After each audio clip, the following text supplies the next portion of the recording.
বলতে আমরা কি বুঝি? আমরা এর আগে একটা খুব ভাইটাল জিনিস integrated management of childhood illness বা আইএমসিআই। আজকে আমরা আরেকটা জিনিস করবো যেটা হচ্ছে আইওয়াইসিএফ। নাম দুটো খুবই কাছাকাছি, অনেক সময় এই অ্যাপ্লিকেশন গুলো খুব র্যান্ডমলি ইউজ করা হয় এবং পরীক্ষাও এই জন্য এইভাবেই জিজ্ঞেস করা হয় যে আইওয়াইসিএফ বলতে কি বুঝো, আইএমসিআই বলতে কি বুঝো। আইওয়াইসিএফ, what does it mean? That IYCF means the feeding practice.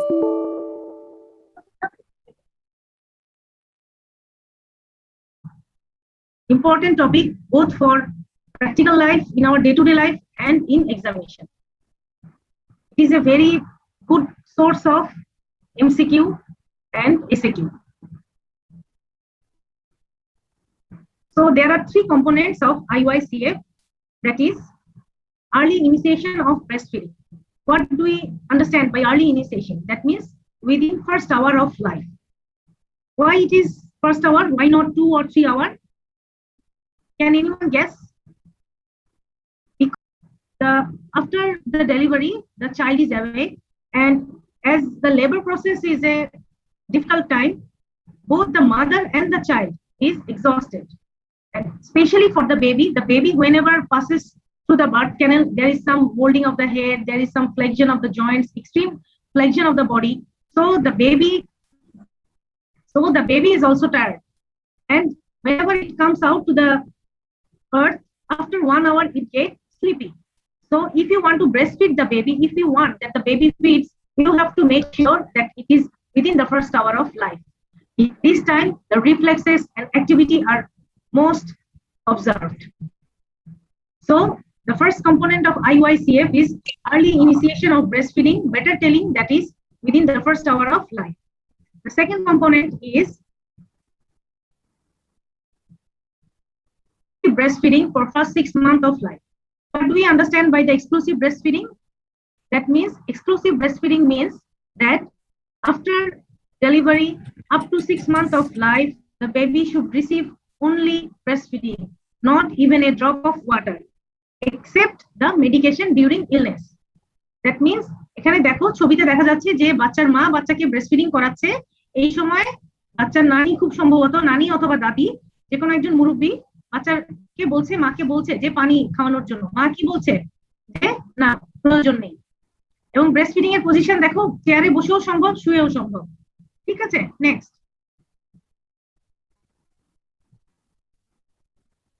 Number 3 component, that means proper complementary feeding from 6 months up to 2 years of age along with breastfeeding. আমরা after 6 months বাচ্চাকে breastfeeding এর সাথে সাথে কি করব? ফ্যামিলি ফিডিংটা স্টার্ট করব, family food দিয়ে complement করতে থাকবো। ব্রেস্টফিডিংটা স্টপ হয়ে যাবে না, ব্রেস্টফিডিংটা কমপ্লিমেন্ট হতে থাকবে আপ টু 2 ইয়ার্স পর্যন্ত ফ্যামিলি ফিডিং দিয়ে। এবং after 2 years, when the child is 2 years old, then we can transfer the baby from this mixed feeding to family food. Why it is so important? আমরা যদি বলি যে IYCF কেন জরুরি, আমরা জানি যে আমরা এই IYCF এর যে 3টা কম্পোনেন্ট বললাম, এই 3টা কম্পোনেন্টের ইম্পর্টেন্স যদি বলি তাহলেই কিন্তু IYCF এর ইম্পর্টেন্সটা বলা হয়ে যাচ্ছে। That means if we initiate the breastfeeding within the first hour of life, that means if we exclude different types of honey or sugar water, মায়েরা বলে না বাচ্চার মুখে মধু দাও, চিনির পানি দাও, মিষ্টি মিষ্টি কথা বলবে, এই সমস্ত আমরা যেটা বলি যে প্রিল্যাকটিয়াল ফিড, এই যে এই সমস্ত খাবারগুলোকে আমরা বলি প্রিল্যাকটিয়াল feed. This is the one of the potent source of infection in case of newborn. So if we initiate early breastfeeding, especially within 1 hour of birth, it will decrease 1 million newborn death globally. এটা কিন্তু একটা huge amount, এটাকে deny করা যাবে না। So এটা খুবই জরুরি। And exclusive breastfeeding up to 6 months will decrease under 5 mortality by 13%, and proper complementary feeding will decrease by further 6%. এই যে আমার কোশ্চেন হচ্ছে কিভাবে এই যে এতগুলো ডেথ আমি কমালাম IYCF শিখে, এটা কিভাবে হলো? ক্যান এনিওয়ান টেল? আবার কি, আমরা যখন ব্রেস্ট ফিডিং করাবো আপ টু 6 মান্থ, তখন আমি বাচ্চাকে আর বাইরের কোনো খাবার দিব না। বাইরের খাবার যখনই দিব না, তখনই বাচ্চার এক্সট্রা কোনো সোর্স থেকে ইনফেকশন গ্যাদার করার চান্স কমে যাচ্ছে। এবং ব্রেস্ট মিল্ক আমরা জানি সবচেয়ে সেফ, এটা কখনো হিট কোল্ড কোনো কিছুতেই কিন্তু এটার কোয়ালিটি কখনোই ডিক্রিজ করে না। এবং আমরা যখন প্রপার কমপ্লিমেন্টারি ফিডিং দিব বাচ্চাকে, তখন বাচ্চার বিভিন্ন অসুখ বিসুখ কম হবে। কেন?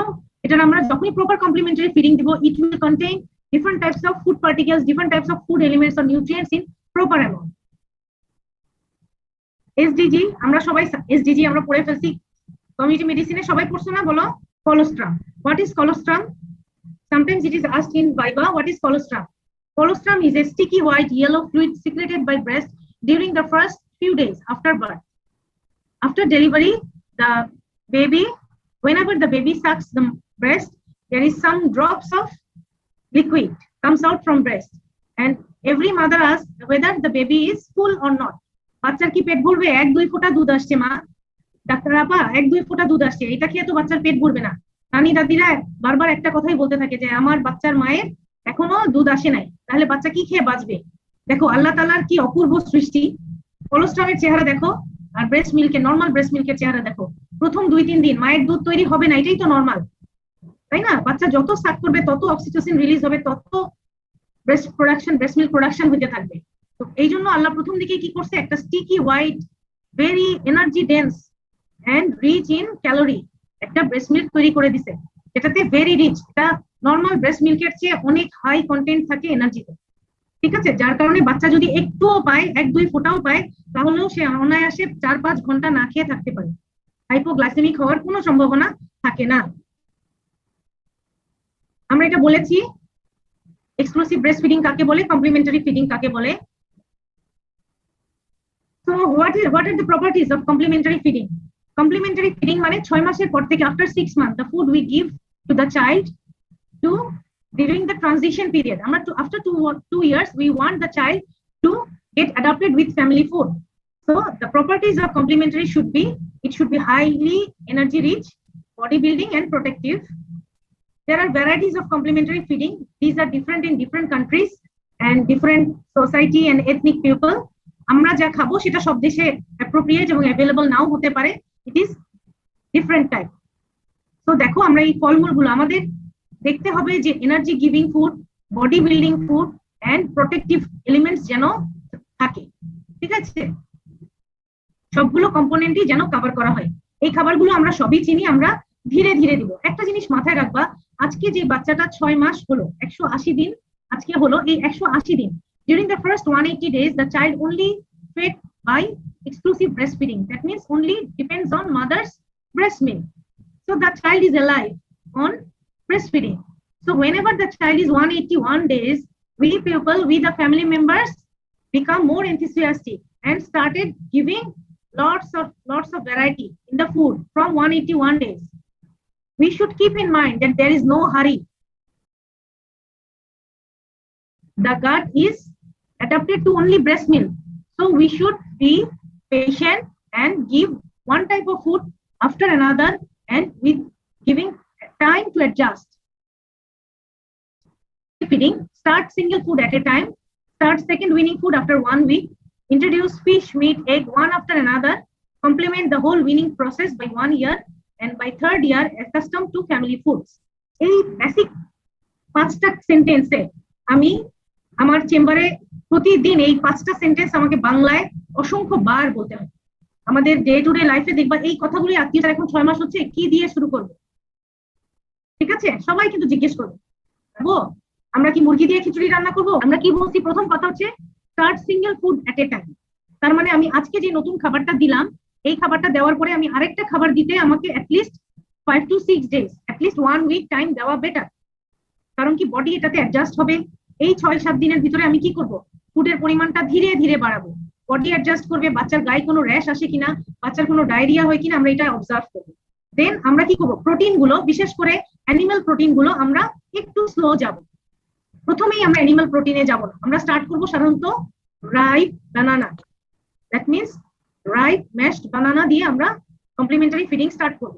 And after 1 week, during the first week, we will increase the amount of ripe banana, and on the second week, we will start another food.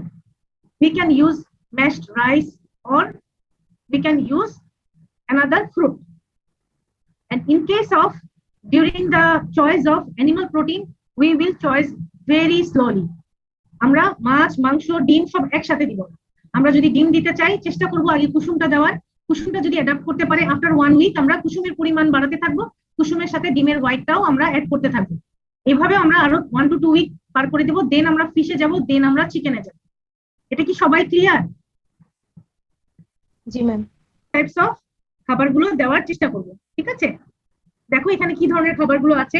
আমরা এনার্জি গিভিং ফুড, আমরা disease preventing food and food for growth, এই তিনটা component থেকে আমরা দেওয়ার চেষ্টা করব। Energy giving food বলতে আমরা মেইনলি কি বুঝি? কার্বোহাইড্রেটস এন্ড ফ্যাট, এগুলো হচ্ছে এনার্জি ইল্ডিং বা energy giving food. Disease preventing food বলতে আমরা ভিটামিনস এন্ড নিউট্রিয়েন্টস বুঝি, যার ভিতরে fresh green leafy vegetables and colourful fruits আছে। আর আমরা food which are essential for growth, body building food বলতে আমরা বুঝি মেইনলি প্রোটিনস, এর ভিতরে proteins both from animal and plant source. From 9 to 11th month এই ফুডগুলাই আমরা দিব, জাস্ট একটু পরিমাণে বাড়াবো। আমরা এই পরিমাণটা একটু পরেই শিখবো। আফটার 1 ইয়ার আমরা কি করব, বাচ্চাকে দেখো, বাচ্চাকে যখন খাবার দিয়েছে প্লেটে করে সাজিয়ে দিয়েছে এবং বাচ্চার হাতেও দেখো মা কিন্তু এই খাবারটা খাচ্ছে, এখান থেকে বাচ্চাকেও শেয়ার করছে, আর বাচ্চার হাতেও কিন্তু বাটি দিয়ে দিয়েছে, ও হাত দিয়ে উঠিয়ে খাবে। আমরা কখনোই বাচ্চার হাতে খাবার দিতে চাই না, কারণ কি বাচ্চা মাথায় ফেলবে, বাচ্চা ঘর নোংরা করবে, এগুলো চিন্তা করি। কিন্তু বাচ্চাকে আমরা যদি ইউজ টু করি তাহলে বাচ্চা কিন্তু নিজে খাওয়া শিখে যাবে 2 বছরের মধ্যে। আমাদের এত কিছু মনে রাখতে হবে না, আমরা শুধু মনে রাখবো ডিউরিং 6 to 8 মান্থ আমরা কি দিব, আমরা দিব হাফ বাটি খাবার, 250 ml বাটির হাফ বাটি খাবার দিনে 2 বার, 2 টাইম পার ডে। হাফ বাটি 250 ml বাটির হাফ বাটি দিনে 2 বার। 6 থেকে 8 মাস, 9 থেকে 11 মাস আমরা কি করব, 250 ml বাটির হাফ বাটি খাবার দিনে 3 বার। আর যখন বাচ্চা 1 বছর থেকে 2 বছর থাকবে, এই সময় বাচ্চা 250 ml বাটি পুরা বাটি দিনে 3 বার করে এক্সট্রা ফুড গুলা খাবে। এই জিনিসটুকুই শুধু এই স্লাইডে আমাদের লাগবে, ঠিক আছে? এই জিনিসটা ক্লিয়ার করে তাহলে আফটার 6 মান্থ ব্রেস্ট ফিডিং এর পাশাপাশি যে কমপ্লিমেন্টারি ফিডিংটা খাবে, এই ফ্যামিলি ফুডটা হবে কেমন, ঠিক, ঠিক আছে? ঠিক হবে যেন চামচ উল্টালে পড়ে না যায়, এতই ঠিক হবে যে চামচ উল্টালে পড়ে না যায়, কিন্তু দাঁত দিয়ে চাবানো লাগে না, কারণ 6 মাসের বাচ্চা তো দাঁত থাকে না, তাই না? এই খাবারটা কতটুকু পরিমাণে খাবে, 250 ml এর যে বাটিগুলো আমাদের বাসায় দেখবা সবারই সুপের বাটি থাকে, তাই না? এই সুপের বাটির পরিমাণটা হচ্ছে 250 ml বাটি। এই 250 ml এর বাটির হাফ বাটি করে দিনে 2 বার যদি সে খাবার খায় তাহলেই তার জন্য এনাফ। দিনে 2 বার মাত্র 250 ml বাটির হাফ বাটি খাবার দিনে 2 বার, তার সাথে সাথে ব্রেস্ট ফিডিং, তাহলে তার খাবারের কোটা শেষ। যখন 9 থেকে 11 মান্থ হবে তখন এই 250 ml বাটির হাফ বাটি দিনে 3 বার, তার সাথে ব্রেস্ট ফিডিং, আর কিছু না খেলেও চলবে। যখন 1 বছর 12 মান্থ থেকে 23 মান্থ তখন বাচ্চা ব্রেস্ট ফিডিং করবে, তার পাশাপাশি 250 ml বাটির 1 বাটি করে খাবার দিনে 3 বার খাবে, তাহলেই যথেষ্ট। বোঝা গেল? পড়লেই চলবে।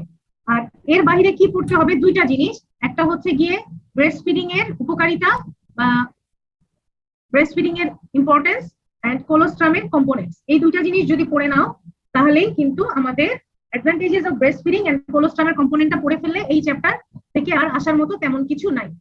প্রোটিন ফুডও থাকতে হবে, বডি বিল্ডিং ফুডও থাকতে হবে এবং তোমার প্রোটেক্টিভ ফুডও থাকতে হবে। তো এনার্জি গিভিং হিসেবে আমরা বললাম কার্বোহাইড্রেট এন্ড ফ্যাট।